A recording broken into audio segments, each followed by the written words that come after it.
Yo, what's going on, everyone? Welcome back to the Wrestle Purist podcast, episode 71. I'm joined by Big A.O., Ibu of Wrestle Purist, better known as Backup Hangman, and P from Don't Go Live, our Tuesday show. Yeah, man, we're going to do some Dynamite review. We're just going to talk wrestling, and we're going to try to get out of here before Ring of Honor.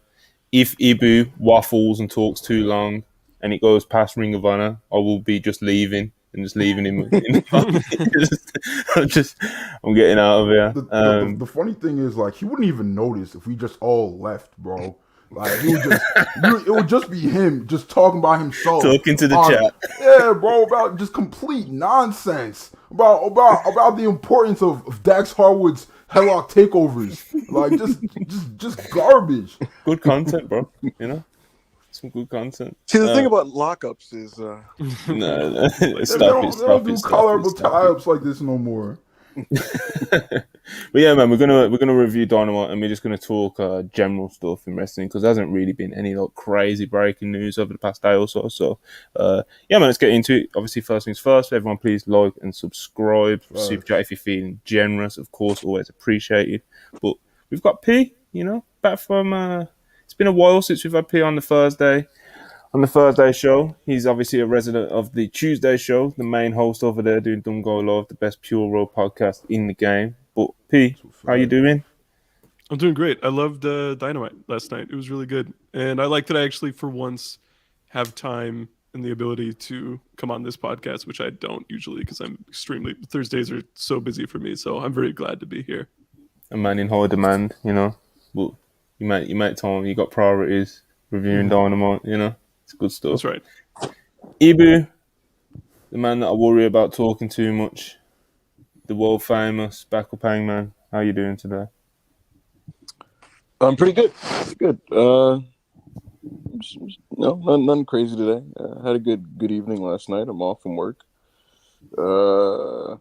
Yeah, can't complain. I really had a good time with Dynamite too. I'm really excited to get into it. Nah, nigga. Talk about how you depressed, you pussy ass nigga. Talk about how the vibes have never been vibing when CM Punk and FTR was running around Dynamite, stinking it up. Let's talk about how the Elite are back, nigga. Let's talk about how the feeling's back. Let's talk about how the territory's back, nigga. Let's talk about that. Let's talk about how Parker was on the phone with you for 3 hours last night trying to talk you off of a ledge. You was going to jump, Ibu. You was going to jump, and Parker had to talk you off of it. It's true. Listen, the Elite. Listen. The Elite. I had a great The Elite. I had a great time. The Elite. I had a great time with Dynamite. Yeah, I just had a great time with Dynamite. I was very happy with the show. I couldn't live tweet the show, but I'm here to give you guys all my thoughts now. So if you're wondering, what did Backup Hangman think of this episode? We're gonna get all the way into it, and we're gonna, go through segment by segment. Nobody's wondering. Yeah, if you were one of those guys who were like, what does Hangman think of this segment right now? We're gonna find out here today. And Ayo, listen, contrary to popular belief, I love the Elite. I think they're great. I think they make AEW. This nigga's lying. I do. But one thing that we cannot ignore is that as much as the Elite play such a major part in the critical quality of the show, for whatever reason, they don't help AEW commercially. But the person that does, fuck up, person bro. that does, Shut the fuck No, up. you're already taking too long to get there as well, the bro. person that brings the dollars and cents is coming back very soon, and I'm very excited for it. And he's going to team up with FTR, and it's going to be great. And so just stay tuned for that. I can't wait till that freak crash and burns again, bro. Like, I can't wait, bro. That next Manic episode where he turns on Dax, it's gonna be an all-timer. Oh my god. It's coming, bro. It's coming. Don't worry. I think if he comes back, I think he'll behave himself.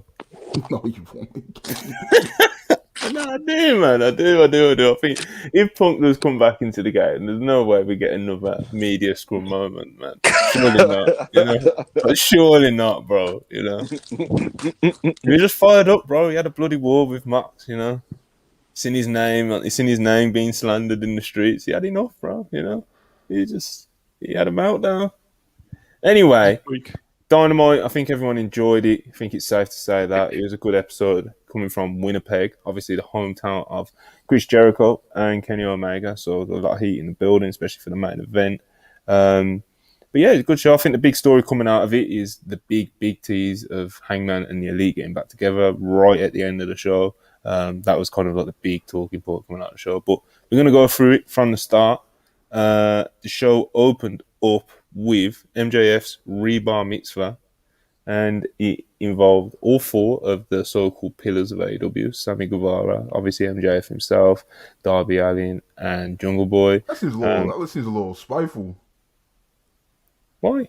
You said so-called pillars. You know, that's a loaded statement, first of all. And then you named, and then after you said so-called pillars, you named the GOAT Sammy Guevara right after.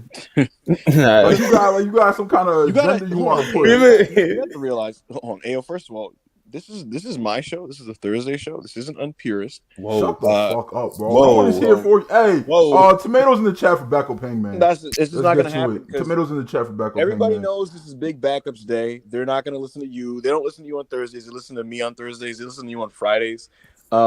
Everybody right now, let's get prayer emojis in the chat. You know, here's the deal. They're not. They're not. Look, Monty didn't want to just overtly call them the pillars, because if he just straight up said the four pillars of AEW, somewhere Eddie Kingston would feel that and like twinge a little bit. It's true. And he doesn't want to he doesn't want to disrespect the great name of Misawa and all the legends of all Japan. So you got to say this. Exactly. Exactly. Prayer emojis in the chat. Yeah, man. Bro, there's so many fucking tomatoes in the chat. But yeah, man, obviously, MJF was celebrating his birthday with his Rebar Mitzvah. Said that obviously the normal bar mitzvah is when you become a man as a young Jewish guy. And this was him becoming Iron Man, which popped me a little bit. And then he kept getting interrupted by the next pillar, then the next pillar, and then the next pillar. And yeah, man, they all kind of made their case for why they want to be in the title scene. And it seems like we are going to get the AEW 4-pillar feud for the next few weeks, months, who knows. And yeah, man, obviously Darby, I think, was kind of like the standout promo with this. He caught like the promo that everyone was kind of talking about. Yeah, he kind of took shots at some of the AEW talent who have took to Twitter to announce that they're unhappy and hints and stuff like that. But yeah, man, I'm going to let you guys kind of talk and break it down a bit more. P, I'll start with you because I know you was fired up about the Derby stuff. But what did you think of the segment as a whole? I thought it was great. I wish I had like tweeted this, because I was literally thinking that they need to do like a 4 pillars 4-way like a few days ago. But I just never thought they'd do it. That it feels very like fan servicey, right? To do that. Yeah. Not quite like what you like traditional booking would like dictate you do. You know, if you're the world title, you stick to the top stars. And that's pretty much what AEW's done.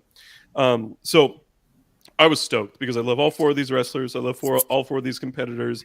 I thought all 4 really held their own. Sammy's in a bit of a tough spot because he is obviously a heel and like a good one, I would say, but the champion is also a heel, so it makes it kind of difficult to play off sometimes.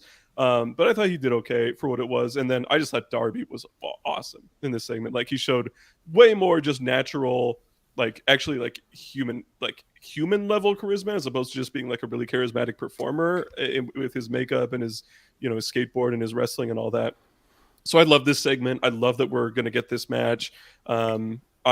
My only real complaint is that I kind of wish it was like a pay-per-view main event.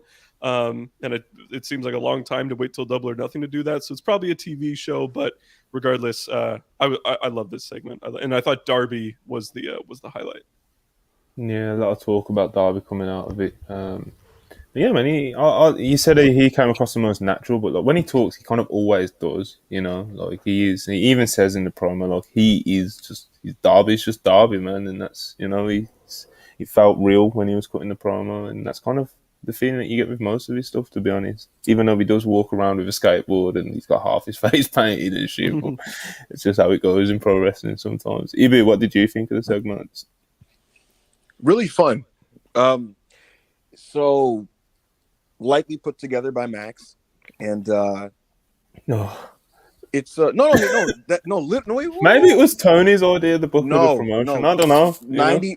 I'm like, I like, you could put a gun to my head and be like, who booked this? And I would say like will. Max, like right? No, like I'm 99.9% sure this was put together by MJF completely, and you can also tell because like his frame of reference and wrestling thinking, I think is very like WWE leaning sometimes, and this felt like a WWE segment. And Oh yeah, it was very WWE. I yeah. don't even think he was trying to hide from that. No, of course not, and that's not inherently bad. There's always Yeah, of course good. not. Yeah, it's not inherently bad, and it felt like a fun kind of WWE segment where like there's a theme to the proceedings, and it's very like there's a lot of moving parts to it, and then you get the promo train of guys interrupting, and it's to set up the next big matchup. I like this. I like the idea of it. I like Parker said, I was kind of clamoring for a 4 pillars 4-way, and the thing is, it's now's the right time to do it because when they first started coining the term AEW 4 pillars and they identified them in 2021, that's when they officially like labeled them. My feeling at the time was like, oh, this is kind of forced, and these guys are not even like the 4 best people in the company, so we're just kind of like, whatever. But I think just as a company. That's how you know your dumbass you're not dialed in, bro. AEW didn't coin it. It was the fans. It was all over Twitter. It was all over Reddit. Hey, yo, and they just no. They went with it with the T-shirt and shit. Oh my God! God forbid. What happened? You know what? What you talking about, bro? No, you can't finish. I want everybody to know what your drone ass is, right? You know how much of a drone this nigga is? He's like, oh my God, I love something on Dynamite so much. It was such a great segment on Dynamite. It was awesome. Didn't it feel like WWE? You're nasty, bro. You're so nasty. What is this guy talking about? It was literally a Raw segment, and that's not inherent. And that's why you loved it so much. No, no. I love so many different kinds. Let me fucking finish. Fuck you. My point is, as the company, right? It's good as a proof of concept to showcase these 4 guys that you've had since the beginning, and basically kind of like flex that they've all progressed and become better guys that are now worthy of being in a title match. Because had this been set up 2 years ago, you'd kind of be like, is it really plausible for this guy to be there or that guy to be there? But right now, all of them, even Sammy, have earned enough cachet, I think, with the audience and just with how they've been used to where it's like you're not gonna flinch that these guys are in a 4-way for the title. So I thought this was good. The setup and idea was really good. Darby Allin, like Parker said, his part was it was just so funny because it's everything Parker's just been telling me about, like, when it comes to just like complaining and Twitter, and I'm so tired of wrestlers being freaks. Just being freaks. The one guy who's like the freakiest, like in the ring out of anybody, is the one who's like, "Stop being freaks, everybody." It was great. It also popped me where he was just basically like, maybe I'm just the worst businessman in the world, but no bidding war for me, man. This is where I'm at, brother. That's so awesome. I'm like, yeah, you're the baby face. That's right. I root for you. Exactly. The only thing, Jungle Boy didn't get to talk much, but what he did say was fun because it was AO's criticism of MJF typically, where he was just kind of like, yo, you just talk for 20 minutes every fucking week, bro. Was not, just throw this out there, was not ecstatic about some of Sammy Guevara's like lines. No, like, when he was going like, I was just supposed to be the job guy. I'm kind of with you here. I don't really enjoy that. Yeah. When he's like, I was a job guy, and then when he's like, I was just gonna be Jericho's bumping guy, it's just like, bro, you don't have to break kayfabe to have something good to say, and because there's other stuff he said that was good too, like when he came at MJF for like the divorce and shit. So yeah, good stuff. Darby Allin shined. The fans clearly picked him as the one that they were super into. You know what I mean? And that makes sense. It's because Darby is like he's gotten the most out of all these guys, like out of the baby faces. But yeah, good stuff. This is very, very, very interesting direction to take the title in. Yeah, man. I know you was loving this because you were saying so in the group chat. But what are your thoughts coming out of it? Yo, I know when I was on the show with you guys just said, I fucking buried this segment. I was not trying to watch this shit at all, bro. I thought it was gonna be terrible. But AEW proved me wrong, bro. That shit was amazing. Sammy's great, Jungle Boy's great, Darby's great. That's about it. Wow. They was out there doing their thing. What do you mean, wow, nigga? What are you crying about? I'm not. First, the guy that you didn't mention was like the best speaker in the segment, probably. Get off dick, bro. Get off cock. Max is great. For Max 1 is great in this second. segment. God damn. He pulled up with the shorties, first of all. You saw that. You know what I'm saying? Hangman saw a white woman and lost his composure. Hey, you know? No. He's stuttering and stuff, bro. It's crazy. Stop. Don't yuck your way out of this. Yeah, right? Nigga started sweating. Blood? Nah, Max was great, AO. Max was fantastic in this. What a superstar. Yeah, he was alright. Nah, but it was a good segment. I liked it a lot. Darby fucking came out of there looking like a superstar. Of course, you know, my nigga Sammy got cheered for the first time in over a year at this point. Like, Young Boy did his thing. I felt like I thought he would give a little bit better of a promo than he did, but he still did his thing. But, yeah, I fuck they all made pretty decent accounts of themselves, and obviously like Darby, like I said, was kind of like the standout one that everyone was talking about, you know. And I think it was E.B. Park said, look, crowd clearly picked Darby with this one, like clearly. Jungle Boy got a pretty good reaction, and even Sammy, considering like his place on the card and stuff, and like you know, people seem moved by him and stuff. So yeah, it's alright, man. Now we going for. Anyway, before we move on to the next segment of Dynamite, I just want to go through some super chats. I'm going to do it in a different order. I'm going to try to start with the bigger ones first. You know, Mia Cross, 1999. Appreciate you very much. Thank you so much. Hope everyone's having a good day, and we hope you are too, Mia. Thank you, Mia. Appreciate it as always. We have $10 here from Jacob Donnelly. Appreciate you too. What did you think of Meltzer's take on the MJF segment? That some of the dialogue buried the company. I get what he was saying, but I think the context was different here. Well, the thing with Dave, and when he talks about when people talk about wanting to leave and blah blah, like he hates it, bro. Yeah, it's terrible. He hates it.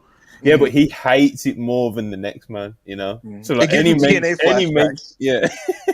mention of it now, he's just like, shouldn't have done it, you know. Yeah, like, I heard the clip, Monty, and you know it's funny. I watched that opening segment with a friend of mine who honestly said what Dave said, because when I forgot who it was just like, no, it was Jungle Boy who's just going like, I was on Dark for a year, and my friend immediately went, that Barry's Dark, and in my head I was like, yeah, but we all know what Dark is at this point. That isn't very dark, bro. Come on, everybody knows it's a YouTube show. Well, yeah, and then he was, and then he kind of referred to Rampage in a way that like clearly labeled it as like a Less Than show. And my whole thing is like, is it technically burying these shows?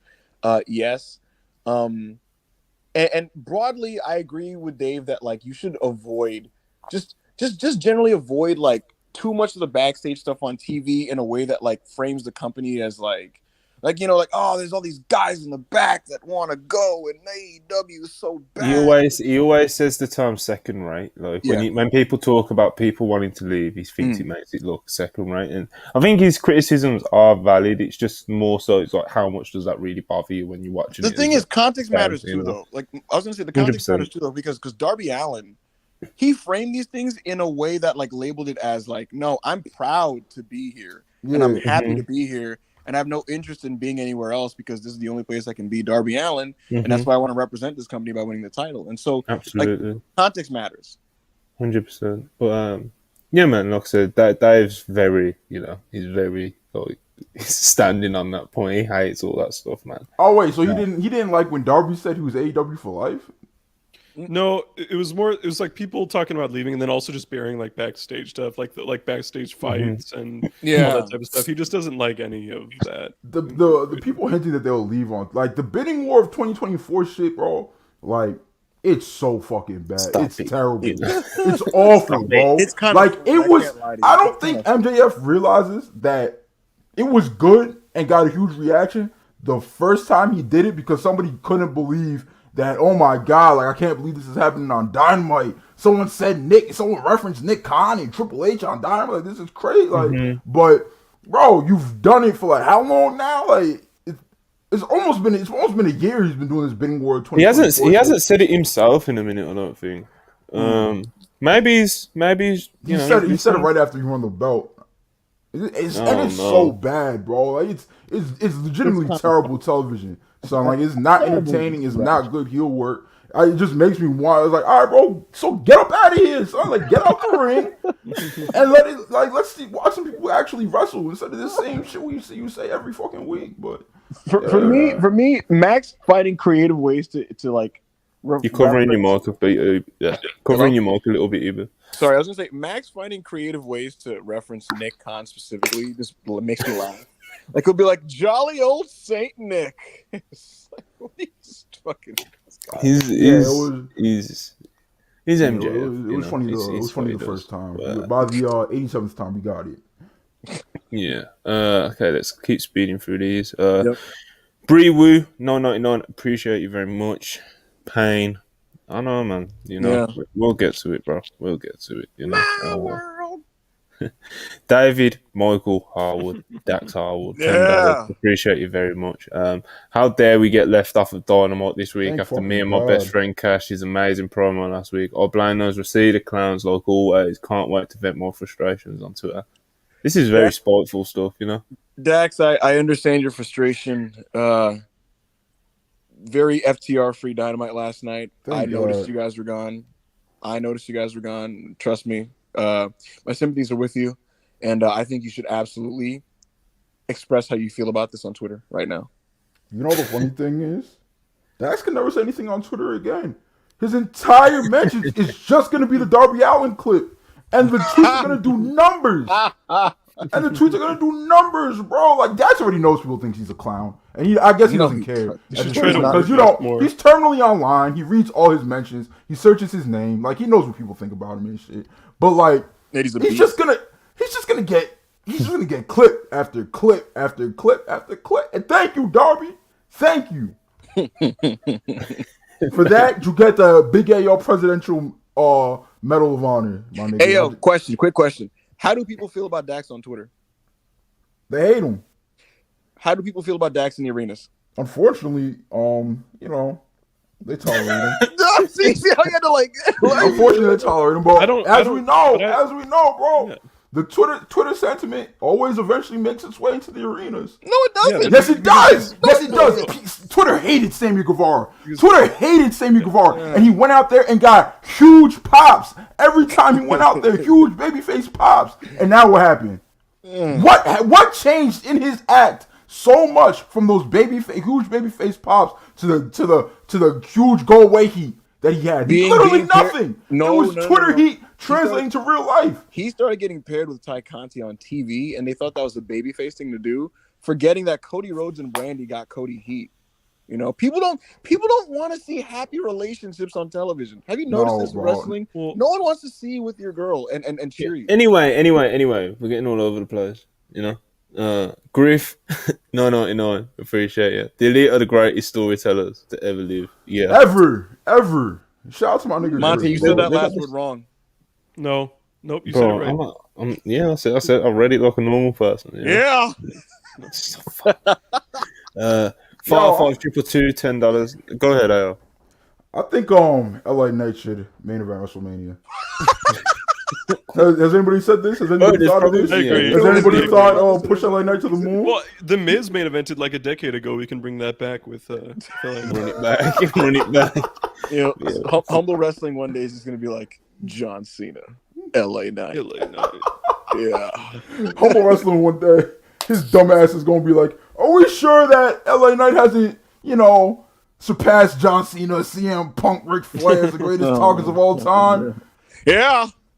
I see LA Knight as the guy who just clears Bobby Heenan. 55222 $10. Saying you don't want backstage drama and breaking kayfabe on TV is odd when people are pushing for CMFTR versus the Elite to happen over a real life incident. Make up your minds. Punk should go after MJF first. Hey, Man, everything's case by Park talking case. that Yeah, shit, bro. it's case by case in my opinion. Everything's I case also by don't case. necessarily think it's the same people saying both of those things. Yeah, Parker, you're the one who always brings this up when people do this and they go like, "You guys are saying this, but you want this," and like it'll be like oftentimes it's not the same fucking people. Like, Yeah. That's all. yeah. Yeah. Also, it's just but- like the built-in rivalry. Sorry, Monty. Just the built-in rivalry there, like, just makes a ton of sense. Anyway. Yo, like the fucking Yeah. like the Bray Wyatt dick riders. And I was like, you guys was just going crazy when he returned. No, bro, there was a lot of people hating when he returned. There was a lot of people hating, and y'all cried about them hating back then too. And now that they've been proven right, they're even more obnoxious and louder and sending more tweets about how terrible Bray is. That was crazy. You guys loved him when he came back. What happened? That's not the same thing. Yeah, not all. But yeah, 552 again, $5. Sammy's literally Chris Jericho 2000. I'm not kidding. Good work. What? Sammy's always gonna divide opinions. Let's just sounds call right to me. a spade. Sammy Guevara is one of the greatest wrestlers to ever live. It's true. Ricky $4.99 super chat. Appreciate you too. Hangman, no, Hangman, read this one out Hey first. man, read it. No. Read this one out first, Hangman. No.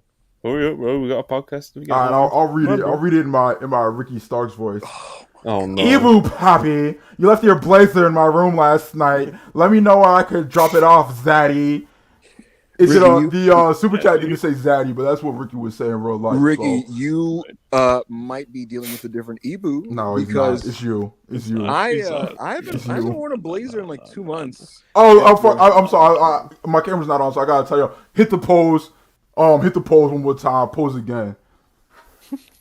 Listen, Ricky, I don't know who you're. Listen, you got the wrong Ebu. You know, you don't have to drop it off anywhere. I don't have any blazer that I misplaced in your house or your hotel. Yeah, that's all there is to that. You know. And we got one for Parker. Parker's line at $4.99. Papa, please tell me you don't think the Bloodline story is better than the Elite Reunion storyline, please. Papa, don't tell me that. Please, don't come back if you do. Demanding that you don't come back if you do. It's crazy. Good news, son. I don't think that the Bloodline storyline is better than. I don't think the Bloodline storyline is good. I think it's bad because it features bad wrestlers. And that's kind of my thoughts there. But meanwhile, the Elite storyline features good wrestlers, so that's kind of the delineation there. Oh. We'll get together at some point, son. You niggas is out here defending anti-work rate Roman Reigns, Jimmy Uso, fat ass, fucking Sami Zayn, who's not even 5 years ago. Sami Zayn wasn't who he used to be. 5 years before that, and now he's not even five. Now he's not even what he used to be now. Like he's retire. A shell of himself. For all the wrestlers, the wrestlers in the Bloodline stink. Bro, and like peak of his career. Jay, get out of there. Stop wrestling forever. Stop. Go away. Come on, bro. Like, why do y'all get excited about? Why do y'all get excited about storylines when the eventual matches are terrible? Why, bro? Like, if that's the case, just go watch a television show, nigga. Go get HBO Max. Well, they're not exactly Bray Wyatt, you know. Are we sure Roman's not Bray Wyatt? Oh my god! Oh my god! Anyway, I'm moving on. Yeah. Regal's back. Oh, $4.99 super chat. My big muscular lawyer man and my Parker looking like a fresh cup of English tea, looking scrumptious as ever, fellas. Appreciate the super chat. Shout out to the I haven't seen you in a while. Chat. I can't wait till Vince gets you up out of there. average Limp Biscuit enjoy $4.99. Appreciate you very Randy much. Orton Yes. Yeah. What in the Yuzora Hart $5. Appreciate you too. Kenny's a proven draw. I don't think AEW utilizes him to his strengths. He was working super hard as a heel and isn't high profile as a face. Yuzora, thank you for the super chat. Kenny Omega is noticeably healthier right now than he was in 2021. And when this guy is like remotely close to healthy and you watch him wrestle, it's just like this. He is ridiculous. You know what I mean? Like I'm not gonna say like there's nobody better than him, but it's just fucking ridiculous. Look, it's hard to watch him and be like anybody should be pushed more than him or anybody should be featured more than him because he's sensational. So we'll just see what happens going from here based off the ending of Dynamite. But Kenny Omega's amazing. So Yeah, man, it's Kenny, bro. That's his whole thing is like being the best. yeah, Like, that's his whole lore. Like he's Yeah, just, he's the best wrestler. Uh, Which is awesome, by the way. yeah. That's just your gimmick, is that you're the best wrestler. yeah, very similar to Brian, but it's more like artsy. Yeah. Like it's He'll wear a different video thing. game outfit while doing it. Yeah. Zetopia Productions $4.99. Appreciate it. I thought I was a Cody fan until I saw Ibu's tweets on his promo. Love the shamelessness. Must beat Goat, man. P.S. Blackpool Combat Club versus Elite Anarchy in the arena is must. Bro. Zootopia, thank you so much for the super chat. Cody Rhodes is going to beat Roman Reigns, and I'm going to probably give it a lot of stars purely on the virtue of Cody Rhodes beating Roman Reigns. So you're not ethical when you sending. This is what I'm talking about in the chat, There's no people let the fandom and the biases know. leak into the Monty, I want you. Yeah, But other than you thinking that I might overrate an elite match or two, do you think my WWE ratings are fair of the matches that I watch? I don't even think you overrate many elite matches. I don't think I overrate shit. You're not in the category of someone who sometimes when they send me ratings, I'm like, you piece of shit, No, in all seriousness, I'm actually very balanced with my star ratings. No, bro, you're bad, and all your opinions are bad. No, they're not. They're bad. You do have like the odd match that I feel like you make a point of being harsh on it. Ibu definitely does that sometimes. Like, what'll happen is I'll send a bunch of really fair ratings, and then one match that just randomly, I guess, is off-puttingly set at like a 3 when everyone else has it like a little bit higher, and then like Monsters just be like, all right, but yeah, what happens? He plays these games, And Yeah. don't get me started on young Murphy. Let me tell you, he's something. Yeah. Every Dynamite match is like a Tope gets like a 4.5 from Murph. It's Hey, bro, sounds like a real star rating. Do a flip, nigga. Oh, You want AO to give you a good star rating? Do a flip, nigga. That's right. Blake Christensen, Cole Carter, your flips don't count. Y'all niggas is terrible. There's not enough flips in the world for me to give y'all good star ratings. Jamie Ross, £10 super chat, of course, member of Dumb Guy Universe, and of course the head writer over at WrestlePurist.com. Big in the game over here, Jamie is. He says that he's patiently awaiting Parker's promo on Now Ishikawa. Am I getting that right? Yeah. Yeah. Okay, so here's the deal. Okay. There's been a lot of ice ribbon talk today, and I won't go too into it because I don't want to lose like 75 viewers. But the long and short of it is Asahi, who is literally my like favorite wrestler right now. It was she has taken a break from ice ribbon, and she is going to Actress Girls for a while, and now Ishikawa, who has been with Ice Ribbon for like 4 years now, is leaving Ice Ribbon, and she's not even sure that she's ever going to like wrestle again. And they complain about the promotion a lot and all that type of stuff. And here's the thing: I'm sorry, now Ishikawa, so she was given her own stable, she was given her own weekly show at the Ice Ribbon Dojo, and she still managed to not get over. Okay, so here's the thing: now Ishikawa, goodbye forever. I will never watch one of your matches again. I only watched you because you were an Ice Ribbon. Go higher. I don't care. I literally don't care. Ice Ribbon forever. Ice Ribbon will live forever. Tsukasa Fujimoto, Tsukasa-ism, Emi Sakura-ism. That's it. Fair. Agreed. Jay Uso is better than Matt Jackson. What the fuck are we doing? Shut up.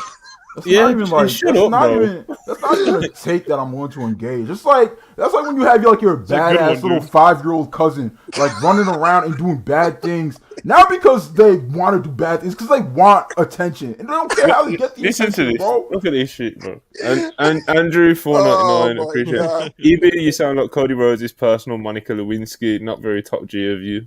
Monica, you know what WWE locker room calls backup Hangman? You know what they call Ibu? They call that nigga Superhead. All right. I do say that. He's there for their service. Listen, Yeah. Don't make me Mr. drop the Tate, Ricochet files. I don't know how, Mr. Tate, I don't know how you're able to continually send us super chats from solitary confinement. But considering that you're able to do that, that's very top G of you. It's unfortunate you don't see me as a top G. He's looking for Andrew Tate's approval. Didn't you try to pay his bail Hey, man. before it got revoked? Look, I just tell the truth about Cody Rhodes. I think he's sensational. He's just an absolute ace, a star. He's a role model. He's I've said wrap it up. before. Yeah, he's that guy. Mr. Henk, 4.99 super chat. Sitting with a straight face saying anyone in the Bloodline story is a bad wrestler is crazy. Bad wrestlers are people like Elias, Shanky, etc. Shanky is bad. Mr. Henke, just really quickly. So here's the deal. This is a podcast. This is an entertainment podcast, and sometimes when you say things, you say them for like rhetorical effect. So believe it or not, I don't actually think that like Jey Uso is a bad wrestler. What I do think is that the performers are not entertaining to me right now. And so when I say they're bad, it's just easier and funnier to say they're bad than to give my sober analysis of every single segment. It's just relax, buddy. It's okay. It's all right. Here's Big AO sitting here with a straight face. You know, I say a lot of shit for laughs. You know, to pop I know where this is going. I know exactly where this is going. Jimmy Uso is not a good wrestler, bro. That nigga is trash. Give me 7 days of training, and I'll be better than Jimmy Uso. All right. That fat bastard. He's bigger than Rikishi now. Crazy. Jimmy Uso's 3 more Big Macs away from doing stink faces. Fat ass. Put that sumo diaper on Jimmy Uso. We the ones. Yeah, you the number one. You the number one customer at fucking Wendy's, nigga. Oh my god. This is hard, bro. I actually don't disagree with that. No, come on, man. Jimmy's, you know. I like Jimmy. Jay Anyway, and thing on TV. Yeah. Farfar 222. I can't justify cheering for a bald man from North Carolina saying, "Filter out what a bigot said." Hey man. Well, Yeah, it sucks. Make choices. You know, Fuck that all song. make choices. Brian Buster 4.99 super chat. Who cares about FTR when we have Riho on TV with a PVC pipe? I mean, we all love Riho. That's a really good point. I do love Riho really came out there. She's Pipe beast. swinging. Pause. Sounds crazy. That sounded crazy. Man. This podcast, bro. Okay. Rob, of course, of Unpurist. Footage of Ibu leaving Ricky's room will be on Unpurist tomorrow. You can't prove that. Breaking news. No, we do have the footage. We have footage. We have footage of backup Hangman leaving Ricky Starks' suite at 3:47 a.m. after Double or Nothing. And I'm gonna just say it. I don't know if he had a sandwich in there with a lot of mayonnaise. Oh my And that's what was on his mouth. Or something else was going on. But the custodian BBJ, aka American Okada 199. The elite and the custodian, the heart and soul of AEW. God bless you. Matchfan 84, 199. Shout out to the custodian, bro. Yeah, man, as always. Matchfan 84, 199. Appreciate you too. Anyone in particular Derby promo directed towards? No, Many people. So. Probably about 10 people at this point, you know. Yeah. Who's crying nowadays? We got Eddie crying. I actually do like Eddie though. We got Dax crying, who should probably never wrestle Sean again. Spears. Oh yeah, Sean Spears is crying. I'm always telling him he needs to go to a real company. QT. But QT is crying in like a positive way, I guess. But he's not crying in the No, I know. He's crying at Raj Giri. Yeah. There's always a few weird likes floating around as well, you know. Oh yeah, and then Miro's Brody also King. crying. Yeah, Andrade. Hopefully he's back soon. I've seen a few hints that have been tweeted and deleted about that. Jose and Dog. Yeah, man. Who's are teasing Andrade a lot. We need Andrade's you at the end of I just wanna these. point that out. Ibu, sure. Breewu 199, paying again. It's on me, man. We're feeling you, bro. We're feeling you. Ricky 199. Ricky's ring wrap backup Hangman gonna go crazy right now. That is very spiteful. Very spiteful. The custodian, he says that he's better than Jimmy Uso with 199 super chat. Well, Jimmy Uso Brian been Pillman sending Jr. us is super better chat, bro. than So, That might be true. Brian Pillman Jr. is better than Jimmy Uso in 2020. bro, I'd have to watch my the loyalty is with the super chats. So, you can have this one. Mr. Heng, 199 super chat. Appreciate it. You got me. I was standing up for WWE. One. That's pretty Fair. funny. Good sport. I appreciate it. Good sport. I don't think anyone's a better sport than Darren Walker at this point. Oh my fucking god! This toy's back. Darren I Walker's thought a it good was guy. here. Darren Walker's a good guy. Hey, bro, Darren Walker, he's a good sport, bro. Some people would be crying, Nah, he is a good sport. Some people would cry and then just never come back. I mean, he's just like, no, fuck you, I'm gonna get my shit off. And while sending you money doing it. Like, all right, bro. Good God. All right. Yeah, okay. Who's this? MJF Bar Mitzvah. Then we had back to Dynamite, of course. We have Jericho. Is it Jericho promo? Yeah, must have been a Jericho promo, right? No, it was really briefly Jericho about It was. got like the Canada thing. Yeah, just a quick one. Chris Jericho Talking up was the just main. like the street, yeah. And then, Yeah, he was like shaking hands with Canadian leaders and shit like that. yeah. But it was Jericho Way. Yeah, he's got a Jericho street. Way. He's got his hometown Manitoba. street. Yeah, Mhm. his home street, his What a childhood baby street, face. named after him, What a Jericho baby Way. face. But that's what that's what I had wrote down, Jericho Way, and I was like, what? the Jericho way. What did he talk about?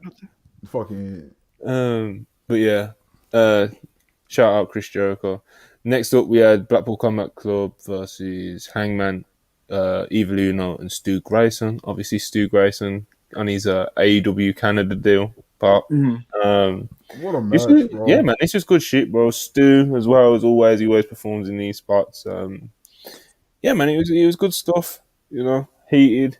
There was obviously the parts of the match with like Hangman and Moxley, which were really intense and stuff. And yeah, man, it was just kind of a good way to get to where we was going later in the show, which obviously at the time we didn't know. But even still, it was a good match. What did you guys think of it? Not much to add. Good trio shit. BCC as the heels works right now, and it allows for more opponents for them and things like that, and story opportunities. Very curious where Danielson's going to fall into this if and when he comes back. And Grayson and Uno are funny to me because like they're shitters, but they're actually really good wrestlers. You know what I mean? Like they're good.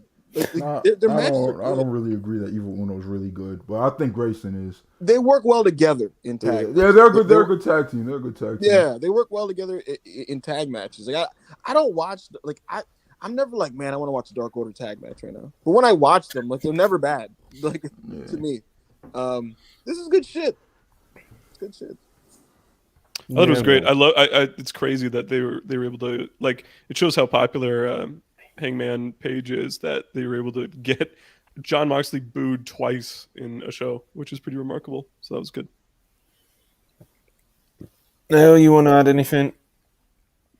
Yo, you remember when there was a time when John Silver would have ran out and the fucking arena would have exploded. Son, they didn't really fucking care last night. Why the streets not fucking with Johnny Hungy no more, son? Yeah, he just I gotta be honest. done anything. BCC looked kind of crazy stepping back away from Johnny Hungy. I was like, what? Nah, but like I said, Claudio stepping away from Alex Reynolds. Yeah, it was like I don't know about this. I said last night that heel BCC was the greatest thing in wrestling right now, and that only lasted until more Elite Lore happened. So that's now replaced the heel BCC as the greatest thing in wrestling, Elite Lore. But I fucking love this act. Yuta is cutting good promos now, so fiery promos. He's showing charisma and shit. Claudio is one of the best wrestlers in the world. And Mox is just Mox, bro. He's fucking him. I loved it, son. Grayson went crazy. Uno didn't embarrass himself. And Hangman Page is one of my top 5 favorite wrestlers in the world. Who did Uno kill with the senton, bro? He killed someone with a senton in that match. I can't remember who it was. It was it's fucking, wasn't it Mox, bro? I think Mox Probably. ate that senton. Yeah, Marcus just eats anything, bro. He's crazy.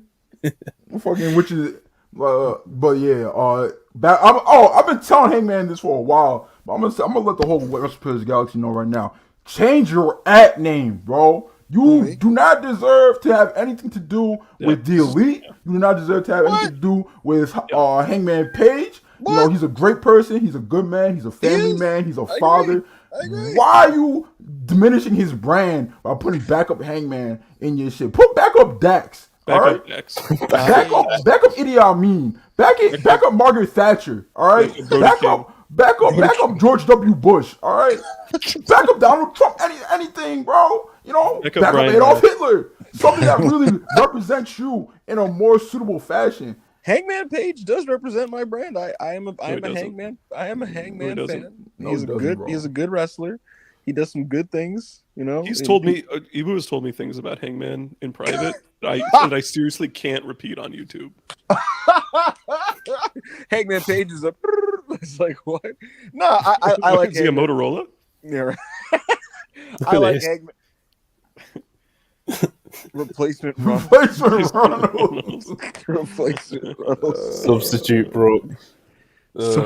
Couple good ones. Backup Cody.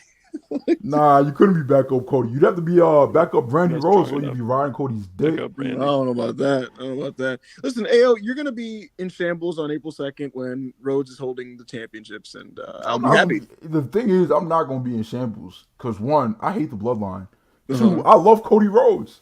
All right. And 3, I'm gonna start the agenda on Twitter that don't y'all already miss the Bloodline? The Bloodline was such a great act. Cody's not hitting like that. I'm gonna get it off, and it's gonna be so nasty. You know what it is? And the Bloodline stance is gonna fall in line. Hey, yo, this is gonna be the sorcery you're gonna do, right? You're gonna get Ivy's Twitter in like a group, right? You're gonna be like, "Is this show still hit without the Bloodline?" Like, yo.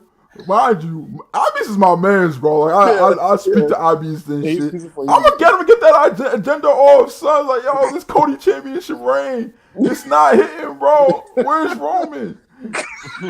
Where's Roman? Yeah. Okay. Back to AEW Dynamite. Back to the fleet. You know. Yes.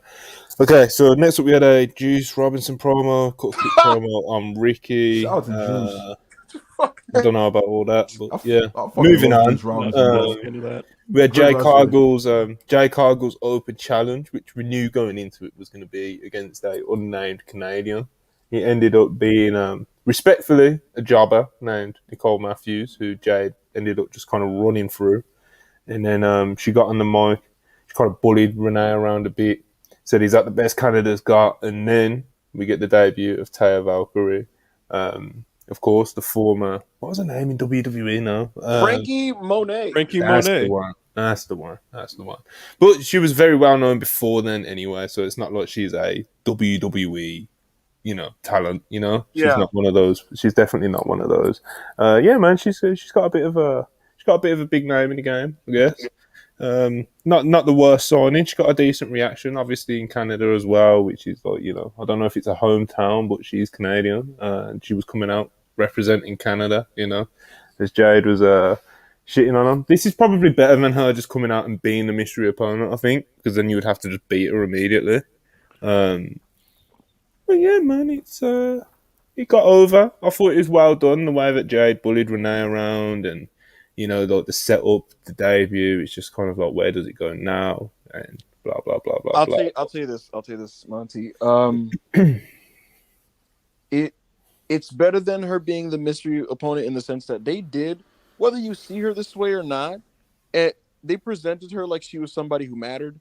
And if you had no familiarity with Taya Valkyrie, and you just watch this show, you'd be like, okay, I guess she's like someone who I got to take seriously. They gave her this big debut, and she confronted Jade.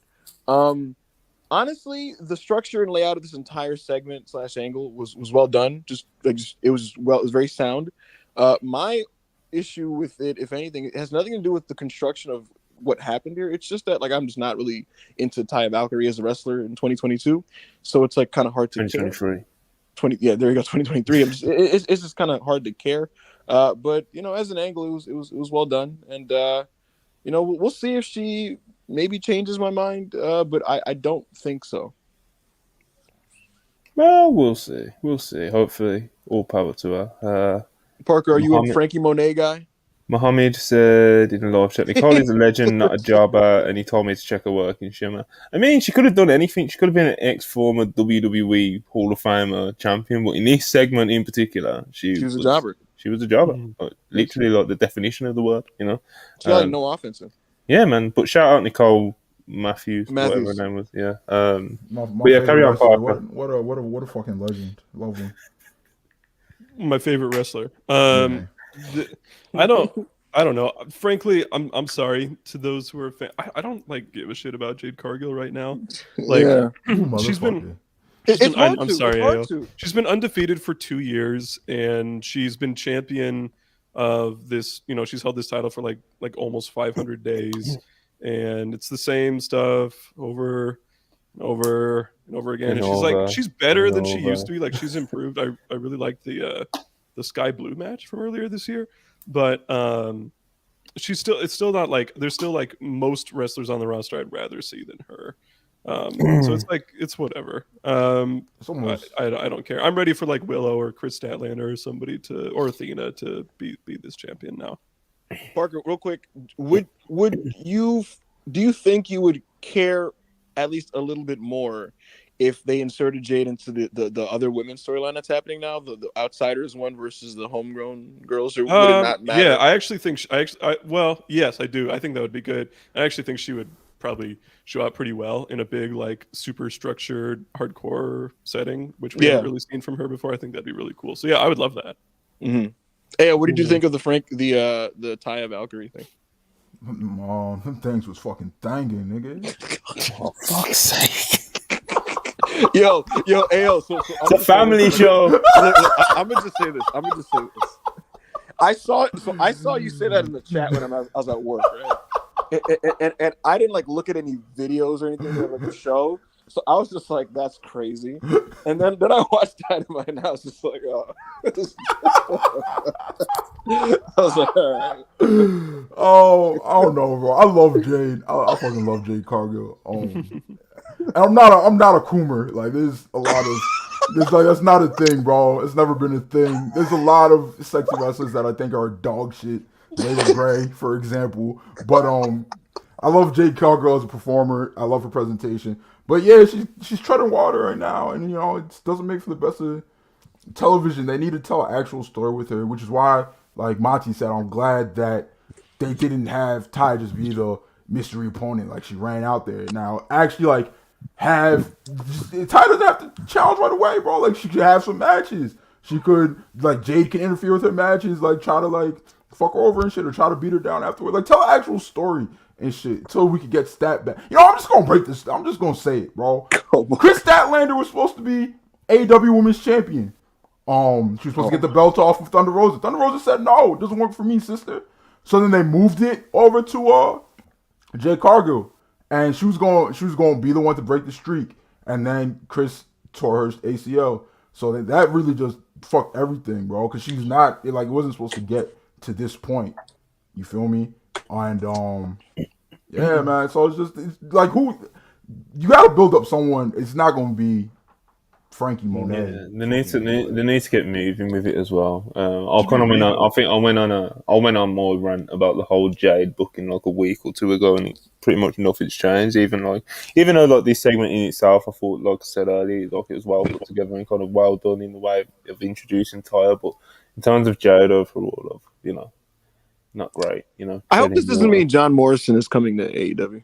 I'm a fan of Jomo, and I would appreciate it if he had some spot matches. Tony's already had the chance, So it's if Tony was going to sign John Morrison, he would have signed him already. I think so. No, he's had him on his show multiple times, and you know what I mean. So it's I just don't understand why he's not a dark guy. I don't know, bro. What's the point? What's the point? He had a really bad match with Samoa Joe. I think it was a Come on, bro. Ryan Nemeth is on dark. Come on, bro. Yeah, no, but Pretty Peter but Avalon Ryan, is how on much you dark. paying Ryan Nemeth and how much you paying John Morrison? You know, like it's I'm sure it's a bit of a disparity there, you know. But yeah, moving on with Dynamite, I think the next thing was a Starks promo just in reply to Juice Robinson. So it seems like that's going to be the next thing that he's doing, of course. And then we got the first episode of QTV, which is kind of like a TMZ ripoff, parody kind of thing. And it got revealed that Aaron Solo was the guy that broke into Wardlow's car, and we got kind of like a clip of that. Hobbs didn't say anything until the very end, but he said, "Welcome to Will's World, bitch." Pop. I thought my thing with this QTV thing, I don't hate it inherently. I just don't like Hobbs' involvement with it. I totally you agree. know. So it's like I think there's definitely a place on the show for something like QTV, but it's just Hobbs' involvement in it is just not needed. He don't need to be in it, and they don't need him in it. You know, it's But we'll let it play out. But that's just kind of how I'm feeling about it. But overall, I don't think it was like a bad segment or anything. It's just I just don't think it's the right fit for Hobbs. What about you guys? I thought the same thing. It was cute. It was cute. Not opposed to something like this on the show. It was like a minute, 2 minutes.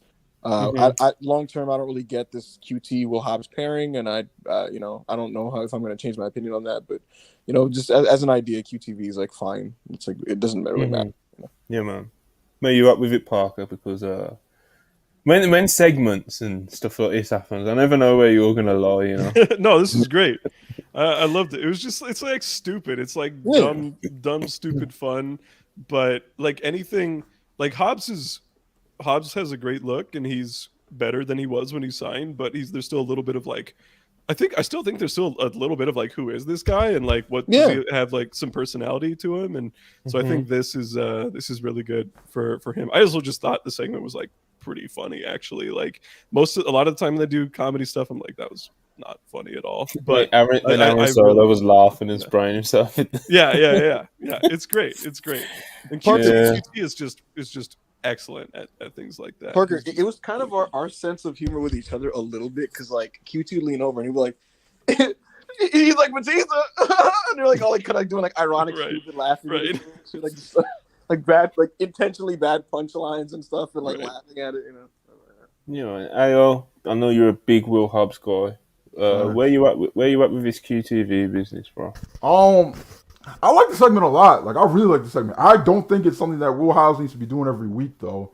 Absolutely fucking not. Like, QT can keep it cooking, but that doesn't need to, like, Will Hobbs being featured this week. Like, it doesn't need to be QTV and shit. And then I saw you smarmy fucks on the timeline. Be like, so this is what Will Hobbs is doing? Guess what, bitch? No, he's wrestling with Ray Phoenix. That's what Will Hobbs is doing. All right, and that match is gonna be awesome. All right, all you motherfuckers, y'all couldn't wait to cross. So this is what Hobbs is doing? No, nigga, he's having a real nigga title reign. Fucking Schnorlo was wrestling. What's his name? Smart Mark Sterling, son, kayfabe lawyer and shit. Like, come on, bro.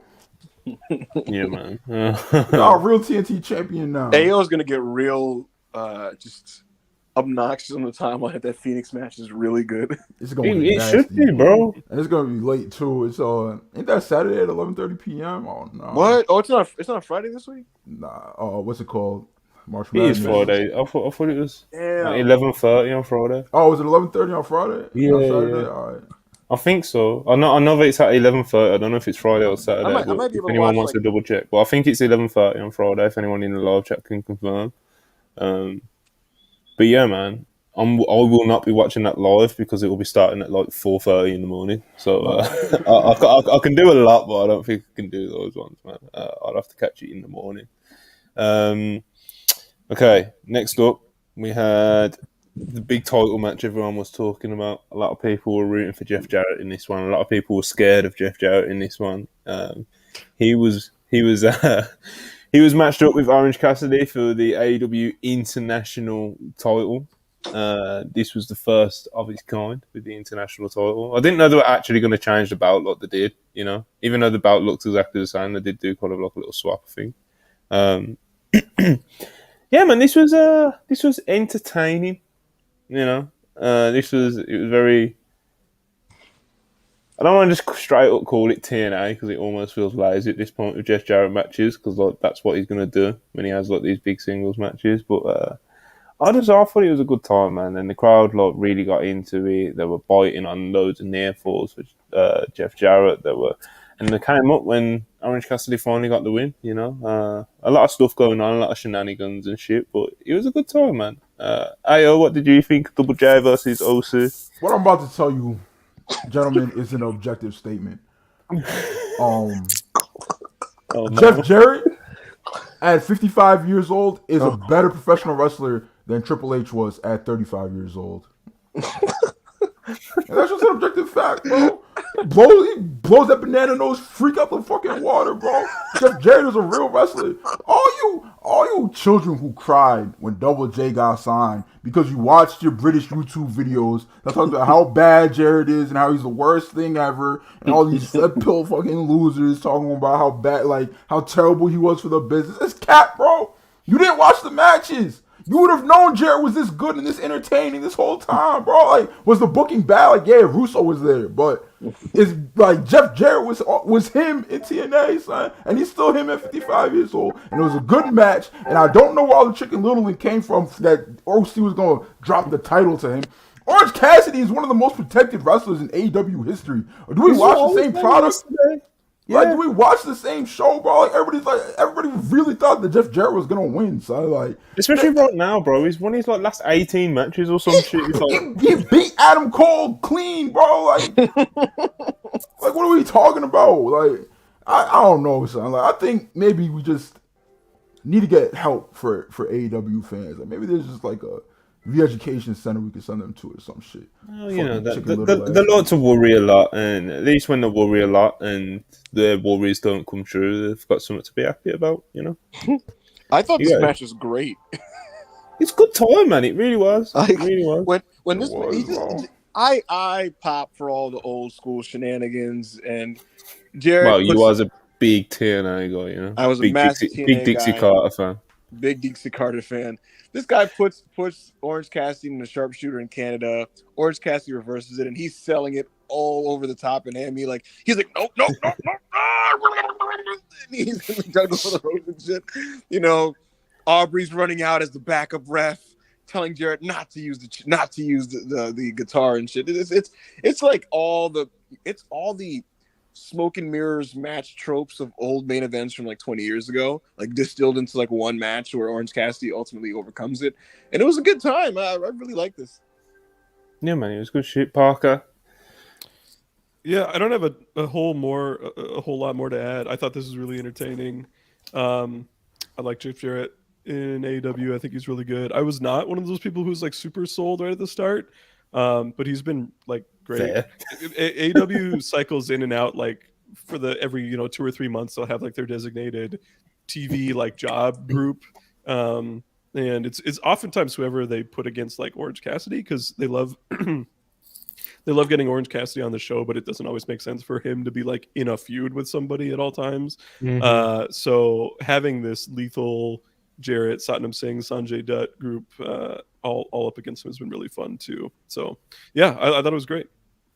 Yeah, man, it was good shit, bro. It was good shit. I wonder what's next at Orange Cassidy in terms of. I wonder who actually does take the belt off him. Like, we talked about it a little bit yesterday. We threw around names like Takeshita. Yeah, Takeshita seems like makes most sense to me. Yeah, man. Hopefully, because he needs to be doing something, you know, and especially with the way that the All Atlantic and International title's been booked so far, where it's just like Orange Cassidy wrestling every week, you know, that with Takeshita is like, you know, that makes your show like at least a little 15% better every week, you know.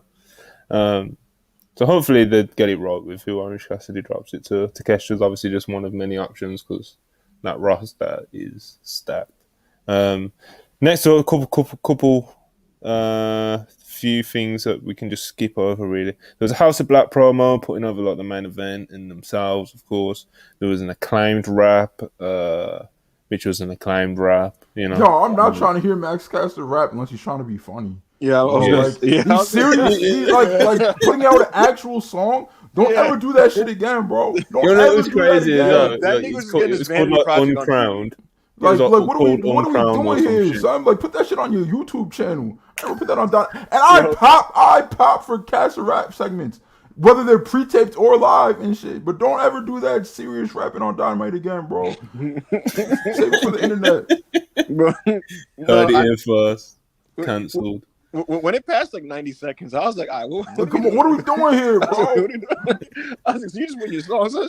Could you not to change the topic, but because you're here, Ayo, and this is your gimmick on the Pierce, could you just imagine if like following like a Roman backstage pre-tape, it just cuts to like Top Dollar's like song, That would be so nasty. And it's like an actual top dog, like Yeah. a real son. song.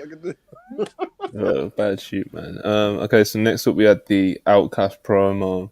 I thought they came out. They didn't cut a good or bad promo. I didn't thought, but and then they got interrupted by the baby faces, and then they went back and forth, and then there was a save made by Riho with the metal pole part, Sky Blue and Willow.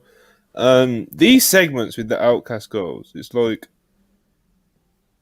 they're just all the same. Like someone comes out, talks shit, someone runs out the brawl, and that's it. Like there's no creativity in it. Like none. And that's kind of the most frustrating thing for me with like this Outcast versus the homegrown girls. Like it's just give it some depth and something because it can't be that hard to do. It's like you thought maybe they were onto something with Ruby's promo last week, you know, like her doing like a full explanation, and then this week it was just kind of like blah blah blah, interruption, blah blah blah, you know, and brawl. No, it And definitely like, needs to be like some story progression. Mhm. Yeah, this shit. yeah, it's tough. It's I thought tough, the man. promo itself was actually like Saraya and Tony's part was better than like the previous weeks where like it just wasn't that good to me. I see what you're getting at, where you're getting at with like the whole like the structure of the angles is just like very like bland. It's the same every week. It's great.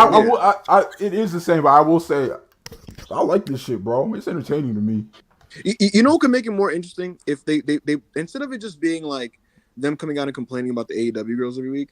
I think if you do some like melodrama based around like whose side is this wrestler on, whose side is this wrestler on, and it turns into like an arms race from both stables to just like recruit people, so to speak. Like you find key women in the division right now that aren't in the storyline, right? And you just kind of play around the idea of like, are they with the Outcasts? Are they with this person? Are they with this person or that person? You just kind of have fun with that. I think if nothing else, even that doesn't sound like something with a lot of depth, but even that is just like a more fun idea for more entertaining TV, I guess. I mean, there's got to be something they can do. You know what I mean? Yeah. They don't. I don't get paid to think of these things, but surely, you know, I'm just, as a fan, you know, just asking for a little bit more I creativity. mean, also you know? another positive, Jade Cargill joining this feud would, you don't have to worry about the streak anymore for however long this feud lasts, because like none of this is really about the title. Like nobody really cares that Jamie Hayter's got the title right now. It's really like we're the outsiders. Yeah. We're the fucking outcasts. Y'all the originals.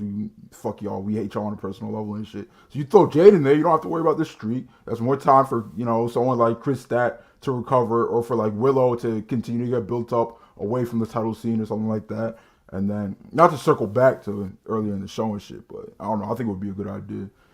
Yeah, man, definitely. It's like Jade obviously would be presented as like a game changer in the story as well because it's Jade Cargill, like of course. And like I was just saying, it's like it gives her something to do where you don't really have to worry about booking this streak that she's doing. You know, you can kind of give her something fresh, and you know, it stops her from just treading along like she is at the moment, I guess. But yeah, man. Next up, 2.0 promo on the Acclaimed. Hobbs versus Phoenix was announced for Rampage, which we already spoke about. That should be great. Hawk versus Stokely, no DQ, next week on Dynamite. And then, of course, what we all came here for, the main event. This was Trios title match, AEW Trios Championship. House of Black versus Jericho Appreciation Society versus the Elite, of course, with, of course, Jericho and Omega in their hometowns of Winnipeg. The crowd really came up for the Elite, and probably even more so for JAS, and obviously the big Judah sing along. That Judah sing along was crazy. Yeah, man. I didn't hear it. Stop it. This was great. This is obviously great as expected. I thought I really loved how they meshed all the different dynamics between all the different wrestlers, kind of like all into one, and you kind of got like a little bit of everything. Like if there was a dynamic you wanted to see, like two wrestlers in the ring together, you kind of got a little bit of it, you know. Yeah. It was really well put together, I thought, as all elite matches usually are, and obviously the performers involved done what they needed to do, and it was a really great main event. I thought Brody King, as I've said in the group chat about 3 times today, I thought Brody King was incredible. I thought to be in a main event like that with that level of talent and have like, I'm not going to say he was the best in the match or anything, but he was one of the standout wrestlers in that match. You left the match thinking about him. Yeah, this is what I mean. So it's like to even like have like a noteworthy performance when you're in the ring. Oh, come on, bro. Brody's a beast, man. He was so good in the match. He was so fucking good. He's a beast, man. Like I said, he wasn't the best in the match. Like it's going to obviously be like Kenny or Nick or something. He was the second best in the match. No, he wasn't, bro. Kenny and Nick fucking cleared him. What are you talking about? Kenny had 1 and Brody had 2. No, bro. Yeah, Nick Jackson was at 2. I loved the match though. Of course, it was great as expected. But yeah, I'll let you guys kind of get into it a bit more. Ayo, go ahead. Nah, what a fucking match, bro. I don't even know what to say about this shit. It delivered. I knew it was gonna deliver. Fucking elite. They don't miss, bro. They could carry some bum ass niggas like Malachi, Brody King, and Buddy Matthews to a good match, bro. And then you know I'm a big Jericho guy. You know I'm a Jerichoholic and shit. It was cool to see him get that home crowd popping and shit with Judas and I think they structured the match well. It was like like you said earlier, there was some shit that everybody wanted to see. Like there was the high flying, there was the technical shit, there was striking sequences, there was everything in there, bro. I need to watch it again. I know you got to watch it again right before the show, Monty. I definitely need to watch that shit again. I'm probably gonna give it a disgustingly high rating. So one that Malachi, Brody, and Buddy don't deserve, but that we'll get because they wrestled the elite. Parker. This is a great main event. It was a great trios match. Love the elite. Really love all. I really like 6 of the wrestlers in them, and the other 3 are like really good too. So it's just like a great collection of talent. Obviously. Continue. I'm sorry. Continue. Okay. Continue. All right.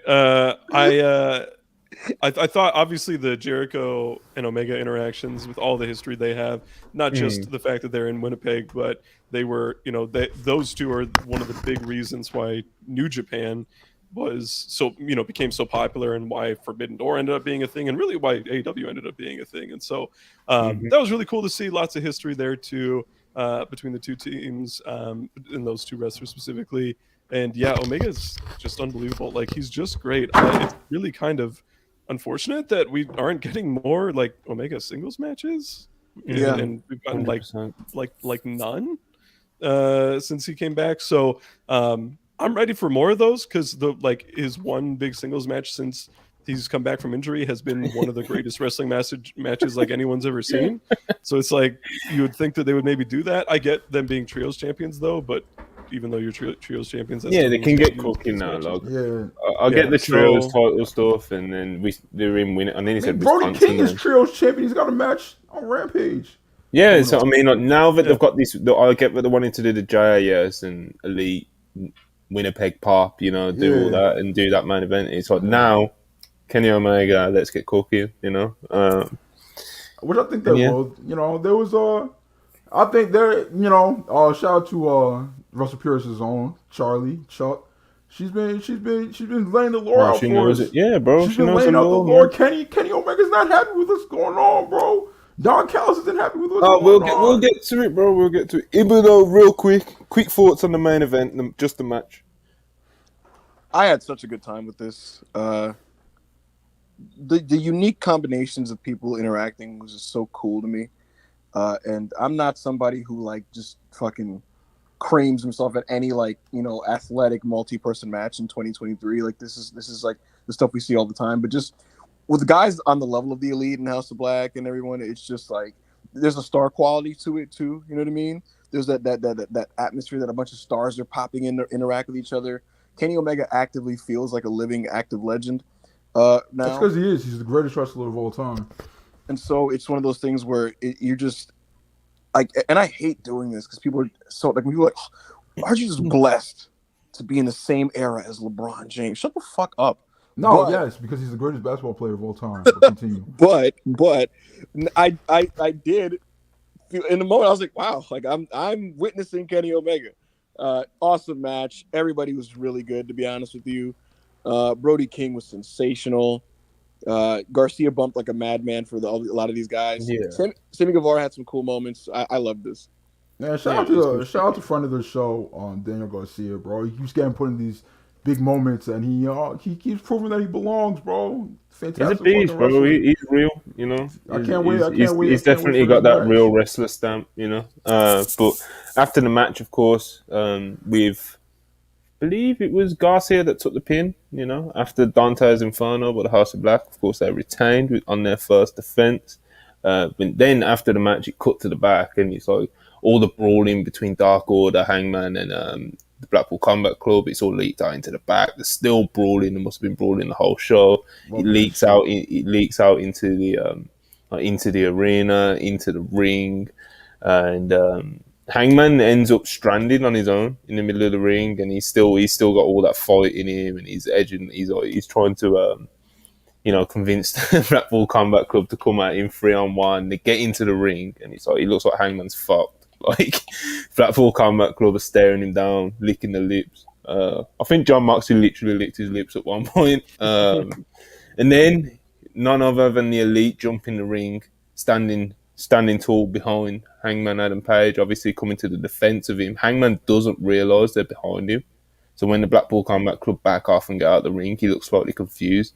And then the show ends as Hangman's turning around and realising who's there.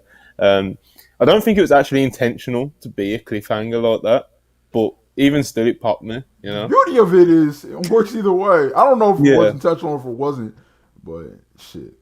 Yeah, man, I thought this was good stuff. Obviously, hinting at Hangman and the Elite getting back together. A lot of excitement on the timeline for this. A lot of lore breakdowns, a lot of throwbacks, a lot of stuff going on. People are excited, man, because when Elite do their lore, sad boy lore, we call it sometimes, and all that sort of stuff, and they do the storytelling, and they really get the teeth into something. The people love it, bro, and especially the Elite fans, because it's their fan base, you know. It makes sense. So, of course, a lot of people are going to be interested to see what they're doing next week and the weeks going forward. Ayo, you're the big Elite guy here. How fired up were you at the end of this show? Shirt was off, running around the crib, bro. We're back. AEW's back. We're gonna do 3 million in the rain next week, cause the streets know that we're back to real television, we're back to real graps, we're back to real wrestlers, nigga. The fuck is we talking about, bro? We're here. Actually, speaking of the match, when did AEW crowds become so stinky that they couldn't say you can't escape anymore when Kenny does the move? You niggas are pathetic. Start doing the chant again, bro. All right, now back to the oh yeah, the Elite, bro. Greatest wrestlers of all time, greatest faction of all time. Started this shit with Jericho single-handedly, built this shit brick by brick. When cowards like CM Punk, who could have turned to billionaires and started some shit if he wanted to, he didn't believe in himself. So he didn't do it. So he sat home. He ate his kale. He didn't brush his teeth. He typed angry shit on the internet every now and then. I've been really nice to this podcast, AO. I've been like, this has been like a friendly podcast. Shut up, bitch. Anyway, like I was saying, I wasn't gonna fight you today. It was a brotherly show, but you know what? I think I'm gonna have to sabotage and Pierce tomorrow. I think I'm gonna have to fight you next time we're on here. So sabotage and Pierce, and you're fired, nigga. Anyway, like I was saying, he's coming back soon. Yeah, man. Shout out the Elite. The Elite being together in the ring, just reminded me why I fucking love AEW so much. You feel me? Mm-hmm. And the spirit of All In, real shit, bro. The spirit of All In. Spirit of All In. It's the spirit of All In flew into the arena, bro. When the Elite was together. Fuck Cody Rhodes. Parker, you got anything to add? I'm not in tune with Being the Elite lore. I've watched literally 0 seconds of Being the Elite in my lifetime, so I don't know all the little details and callbacks and all that type of stuff, but it's really great wrestlers against really great wrestlers who have history with each other, so I'm pretty excited. Facts. Yep. That's it. For me, man, AEW just feels at its best when the Elite are in the forefront and are developing their storylines. You don't even have to be the biggest fan of it to feel that. At least to me, it seems like the shows are just right like that. And with this show, you have the 4 pillars in the beginning, you have Riho in the middle doing something, you have the Elite at the end developing their story, and it just feels right. So I love this show primarily for those reasons. I love the ending development because, again, the Elite are good storytellers, and you just feel. I'm really happy for the people who love the Elite so much that this type of stuff like really fires them up. You know what I mean? Like the Charlies of the world and people like that, they go crazy for it, and it's cool to see. It feels like it energizes the fan base when the Elite just are progressing their lore. So I was happy to see it. I'm very interested. And those 2 big story directions with the Elite and BCC and the four pillars, very promising, very exciting. I love the ending of the show, and I love the show in general this week. I thought it was the most fun and dynamic Dynamite in a couple weeks. Yeah, man, it was a really good show. Obviously, we went through it, broke it all down bit by bit. There wasn't anything where all of us were like, "Oh, that was bullshit," Not No. one thing. So definitely a good show, and it was definitely very high highs, especially with that ending. Got a few super chats that I'm going to quick fire through right now. Darren Walker, £5 super chat. Jade segment okay, but keep Mark Sterling away from her. Can't stand that guy. He ain't that bad, man. I wouldn't put him next to Jade, but he ain't that bad, man. Showtime Spurs, $5. If you hate Jade, you don't know ball. Fair. Nice. Showtime Spurs again. Had to come in late. Generational Dynamite, so I expect Monty has found 39 things wrong. Monty, that light skinned Tory British fuck, bro. Hey, man, bro, I ain't hating bro. on nothing, bro. He liked the episode. Dead all that, man. Dead all that. Darren Walker, £5 super chat. TK should get disqualified from Booker of the Year 2023, booking an outlaw mud show wrestler to beat Double J or a disgrace. Oh, come on, bro. See, no, but let me address this really fast. Like, Darren Walker, your bit works when you lay it on a little bit less. When you go full cornet, bro, everybody just knows you're doing a bit. It's not really that funny, bro. So lay it on a little bit less. Darren, I thought it was be Republican adjacent, like you've been doing in the past. Like, don't go full cornet, because then everybody just sees right through the gimmick, son. Darren Walker, I think you're the funniest guy who sends the super chats. Oh my fucking god. Jose Mourinho, $4 super chat. Jarrett is a top player. Reminds me of the young Fellaini. That nigga is where he belongs. Ni hao! Playing for the Guangdong Tigers in China. So literally. No, but Shout out he to literally United. is, bro. United got the dub today. Shout out to United. Shout out Fellaini, bro. The streets remember. Mazfan84, 199, appreciate it. Riho going versus the Outcasts at Blood and Guts. I mean, we'll see where they go with it, Any form of Riho is always good, though, Showtime Spurs, $10. With the Outcast reasoning shifting from ex-WWE talent to people with grudges with AEW fans, I think an obvious addition is Tay. Was everyone's favourite until she started dating Salmon. I mean, I guess. It doesn't excite me, though, Yeah, I like Tay as a wrestler, and she makes sense as an ex-WWE talent and a person who has issues with fans. She was in NXT. She was fucking shit on NXT. I think she'd do fine. Yeah, she could fill the role, I guess. I like Carmelo. I don't yeah, know. definitely. I don't have a problem with her.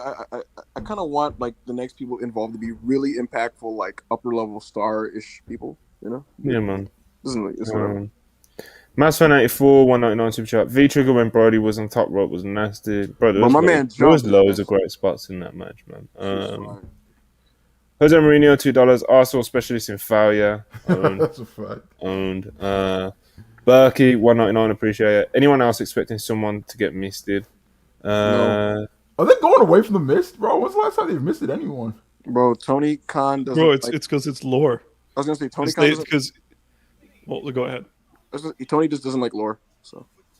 If somebody Right. gets misted, that means they're having lore happen to them. You guys Yeah, understand? it's there's a whole meaning behind the mist. You don't just get misted, bro. No, What do you think this right, is? Great right. Muta, you know? fucking. Malachi is an artist. He's not Tajiri. And this is not Bushi. See, that's the thing, man. You see, white people took the mist from the Japanese wrestlers and turned it into like it psychologically changes you as a man. No, nigga, it's just like acid, bro. Like it just burns. Yeah, Like, It went from like distraction in the match to like my mind is being warped and like you know. There's a whole thing though. It's Julia, it's everything. But yeah, man, it's a whole lot of lore going down. Murph YouTube 199. Ibu, what are your thoughts on Jason Giambi. Giambi? it's Mike Francesco bit. This shit. I'm not answering that question. Thanks Good for the one, money, Murph. Nice, Murph. He said good one. If y'all, y'all kind of got to be from New York to get it, son. I don't know how Murph spend his money on an insider of insider jokes. It was super inside. I got it, and it still wasn't funny. How weird. Murph YouTube, Murph YouTube 499. United would be better if they didn't have football Gresham at centre back. Lissandro Martinez is good, bro. Still higher than you on the table.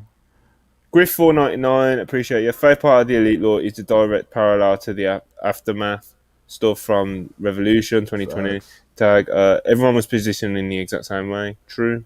Listen, bro, like I said, the images they all started coming go to Griff's Twitter right now and look at the Photoshop he made, bro. Yeah, is that who made that photo? That's Griff. Yeah, okay. Yeah, man. That's real art, bro. That's what Photoshop was made for. Not to Photoshop CM Punk's unemployed ass back into arenas. All right. Darren Walker, £5 super chat. Ibu, will Anna or Israel return to the flagship next week? Both women very much missed. Darren, I would love both of them on the flagship next week. Not up to me, up to them and their availability, but I'd love that. Yo, there's like a section of the fan base that thinks like when the women don't come on, it's because we're holding them down. Say no, bro. They can get on the show literally whenever they want. If they want to be on the show, they're on the show. Bro. We're not. Israel and I aren't allowed on the same podcast anymore. We're not like ladies. No, we don't need you this week. Let's let it's the Dynamite review, you guys. You can talk about Raw. Yeah, right. That's not what goes on, guys. Whenever they want to be on the show, they're on. It's literally like who's here. Like, that is. But yeah, man. Again, Dynamite was it was a good show. Like I said, there hasn't really been any news going on today. Yeah, man. We've gone through some super chats. Nothing really epic has come up in terms of like conversation, and Ring of Honor's just started, bro. I'm trying to watch that. You know what I'm saying, There's bro? literally no news to talk about. Like, what news is there to talk about? Vince McMahon wanted to break up the New Day. There's nothing. Nothing to talk about. Him being a freak is not news. Yeah, Vince being a freak is not. Yeah, Vince having like the thing is, it's like, Vince wanted to do this when he was in charge. I was like, bro, Vince wanted and he didn't do a it. lot of things, bro. The list is probably crazy, bro. Bobby Lashley was like, come on, like the Lana thing, like, bro, he's a maniac. Look at this, Jose Mourinho. This is very inside Chelsea bit. Jose Mourinho, $5 super chat. Monty, fire the Brighton fraud, and I'll come back to you. You know what? We are that desperate at this point. We are that desperate. Mourinho would be, Listen, that would be like. He would be upgrade. Ever since I started Wrestle Purist and like the time and that, but wrestling just takes up. Like I haven't been into football too much the past couple of years, but if Mourinho came back to Chelsea, bro, I'd be locked in. Just for the drama. That'd be real footy to you, man. That's real football, bro. I want to toss this out for the live chat. Listen, guys, before we completely sign off, make sure to like the video if you have not. And I want prayer emojis in the chat again, but this time specifically for my New York Knicks who are about to embark on a playoff run. They're going to go so far this year. We need your strength. Please. Knicks tape. Go New York, go New York, please. Go. And follow at Dumb Guy Live. You do need to do follow that this part. Account, Dumb Guy Live, for good tweets about dumb things like dumb guys who are live. Puro, Japanese wrestling, just follow Dumb Guy Live. They have a great show on Tuesdays. Make sure to do that. And if you enjoy that, then follow Hangy Fashion too. But Don't yeah. fucking Don't follow that. Don't follow that page. You're gonna be put on the list. Follow that. I have nothing to It's plug. More shit's coming soon. I don't know when. Turn my post notifications on. Retweet everything I retweet. Shout out to the gang. Yeah, that's all I gotta say. Yeah, man. Yeah, that's about everything. I think I've got nothing special to plug today. Oh wait, I'm Purist tomorrow. Tap the fuck in, bro. Yeah. Real nigga shit is gonna be going on tomorrow. It's not none of this cuckoldry. All right, no mock cuck, no Ebu cuck. You feel me? Shout out to White Boy Parker with that white boy swag. He was not cucking at all. But Thanks, man. Real nigga shit's gonna be going down on I'm Purist tomorrow. So tap in. Let's go fucking watch Ring of Honor, bro. Yeah, let's get some real graps on. Ring of Honor forever. Honor is real. Shout out Wrestle Purists for life. And like, subscribe, and enjoy this outro.